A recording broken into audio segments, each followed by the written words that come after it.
All right, looks good. All right, September 2nd. 66 degrees. Here I am on the quiet bike. As you can see, I just went through some water and some wild, foliage. But hey, then again, I'm on this one because, well, it needs to be run.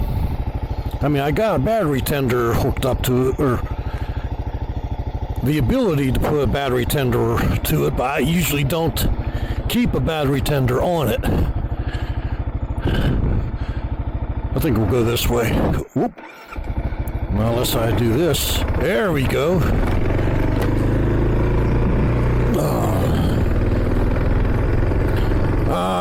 Ooh, well, little baby deer. Where'd you go, little baby deer?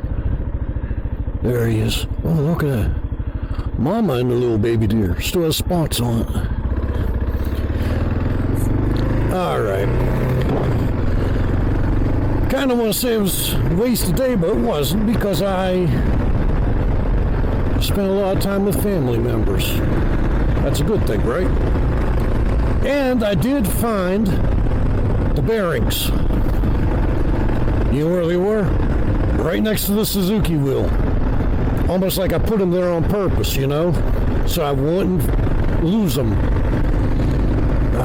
So anyway, I did that. I found out which gas tank was on the GS 850.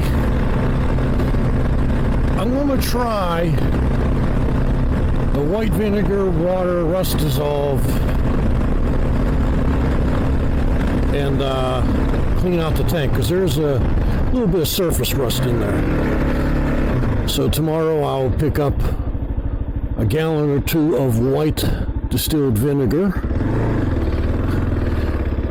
I get water out of the house. Let it sit in there. Actually, I might just let it sit in there for a couple of days. I'm sure you guys have seen that. You know, you put that in, let it sit overnight, shake it, then you rinse the hell out of it, and then baking soda, a box or two of baking soda in there to neutralize the acid. So, oh yeah, it was a holiday. At least I'm not the only one that put the trash out. The trash guys didn't come. Not picking on them, it's my fault. They deserve a day off too, goddammit. So anyway, I'll get the gas tank cleaned out. It was my spare tank, it wasn't the one that came on it. I should look into the original tank that came on it. Figure out if I wanted, because that one was rusty. Yes, I mean, it was bad.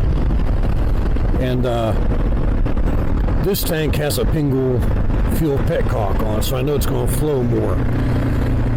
Which, considering what we're doing to it, that's probably going to be a good thing that's flowing more. Because I know I'm putting some huge jetting in it.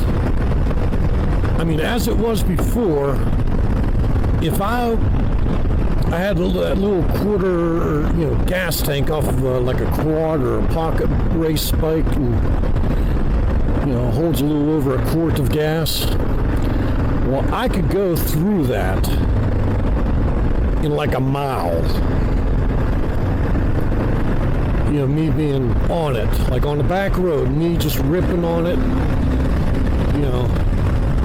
winding out the gears and just, getting up in the uproar room. I could go through a quart of gas in about a mile. So, and I'm putting even bigger jets in it, and I'm actually, like I told the boy, because I hung out with the boy today, we did lunch together. He needed some thermal paste for his computer. He wants to, oh crap, I'm getting, when the hell did this thing show up?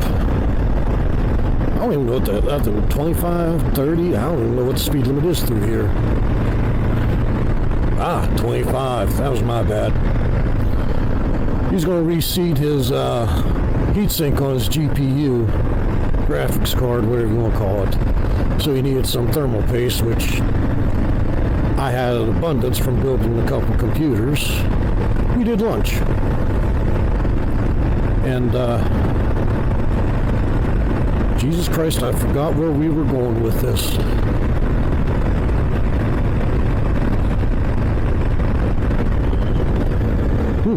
Top guard.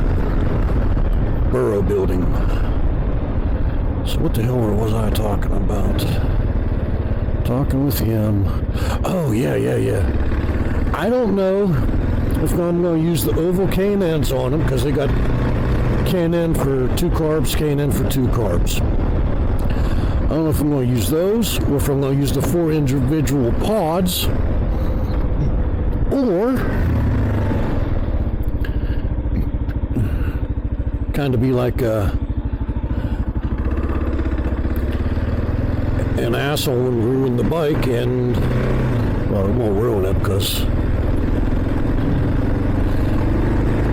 anyway, run it without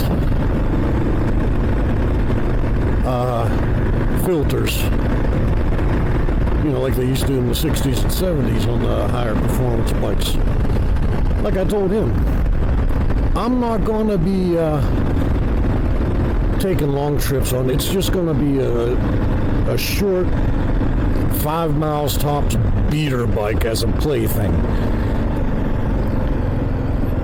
And we looked at the clip-ons today, and honestly, I don't think we'll use them because they're about the same width as the motocross style bars that are on there, so I might not use them. I'm definitely using the remote reservoir shocks because they just look so much cooler. I do have a set of progressive suspensions shocks, which maybe I'll use those on his if he ever gets off his ass and decides to start working on his, because they do deliver quite a nice ride, and they're better on rebound, and I mean they're just better all over than the stock ones. But let's see what else. I still haven't decided if we're going to be replacing the master cylinders of the brake lines or the calipers. I did find 2 caliper rebuild kits for that 850, which is great because I might need them for the rear caliper. But spent time with him today, spent time with the dad today. Got to ride the Kawasaki, which I found the bearings for the alternate wheel. Maybe I'll put those in. I'm a little pressed tonight. I'm going to try to do Cooper's Rock tomorrow morning. Try, I say. I wanted to do that today, but wires got crossed. I woke up at 6 a.m., walked the dog, accidentally.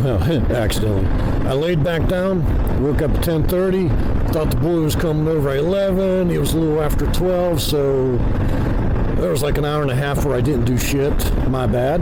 I could have gone out to the garage. Anyway, get yourself something to ride. Go ahead and ride it and enjoy the shit out of it. Avoid cars, like I'm about to do right here. I don't trust these kids.